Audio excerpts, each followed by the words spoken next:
Et si un simple minéral qu'on connaît tous pouvait en fait apaiser l'une des inflammations les plus complexes de notre corps? Aujourd'hui, on va explorer le lien vraiment surprenant entre le magnésium et la santé intestinale. C'est un voyage au cœur de notre système digestif qui pourrait bien changer notre regard sur notre alimentation.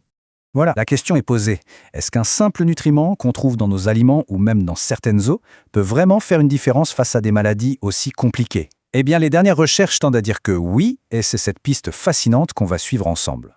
Juste pour qu'on soit tous sur la même longueur d'onde, posons les bases. Quand on parle de MIS-C, on pense par exemple à la maladie de Crohn ou à la rectocolite hémorragique. En gros, ce sont des situations où le système digestif est dans un état d'inflammation permanent, ce qui, on s'en doute, n'est pas simple à vivre au quotidien. Alors, plongeons au cœur du problème. Une MIS-C, ce n'est pas juste une inflammation. Non, c'est un déséquilibre bien plus complexe qui repose en fait sur 3 piliers qui sont complètement liés entre eux.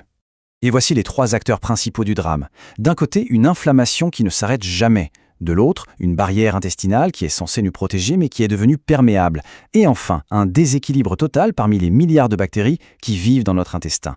Le pire, c'est que ces 3 éléments s'alimentent les uns les autres. Un vrai cercle vicieux. Et c'est précisément là que l'histoire devient intéressante. Les chercheurs ont remarqué un truc crucial. Plus la maladie est sévère, plus il y a de chances de trouver une carence en magnésium. Forcément, ça pose une question. Et si le magnésium n'était pas juste un spectateur dans cette histoire? Voici donc notre protagoniste, le magnésium. Attention, on ne parle pas d'un remède miracle, mais les données le montrent comme un allié vraiment puissant, qu'il vienne de l'alimentation ou de certaines eaux minérales spécifiques. C'est un peu le héros sous-estimé de notre santé intestinale. Le constat des études est limpide. Pour le dire simplement, plus l'alimentation est riche en magnésium, plus le risque de développer cette maladie semble diminuer. C'est une corrélation assez directe qui commence à bien établir son rôle protecteur. Ok, mais alors comment il agit, ce magnésium? Son efficacité, elle ne repose pas sur un seul mécanisme, mais sur une vraie stratégie en 3 points. On va voir comment il s'attaque un par un aux 3 problèmes qu'on a vus juste avant.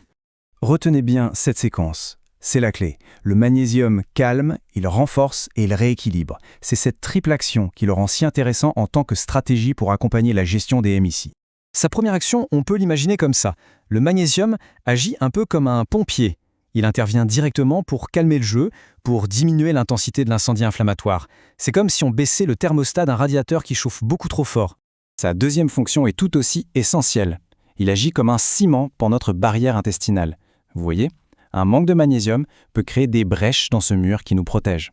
Un apport suffisant, lui, aide à garder ce mur bien solide, pour empêcher les éléments indésirables de passer. Et on arrive maintenant à son action peut-être la plus fascinante, son impact sur notre microbiote, ces billions de bactéries qui vivent en nous. C'est un peu comme s'il agissait en super jardinier pour notre écosystème intérieur. Le point clé, c'est ce véritable changement de population. Les études montrent qu'un bon apport en magnésium peut freiner la prolifération de certaines bactéries qui aiment entretenir l'inflammation, tout en donnant un coup de pouce à celles qui sont nos alliés. Et l'effet sur certaines bonnes bactéries est juste spectaculaire. Prenons les bifidobactériums par exemple. Avec un apport élevé en magnésium, leur nombre explose littéralement.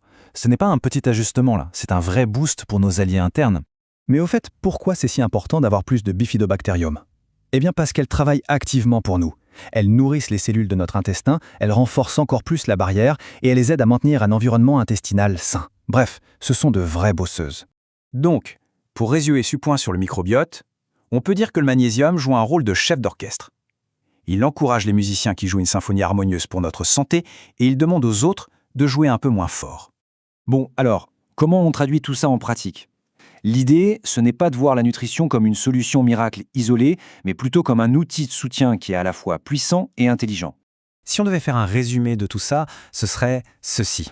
Le magnésium n'est pas un simple minéral, c'est un acteur polyvalent qui agit sur les causes profondes du problème. Et son action sur le microbiote, en favorisant les bonnes bactéries, est particulièrement prometteuse.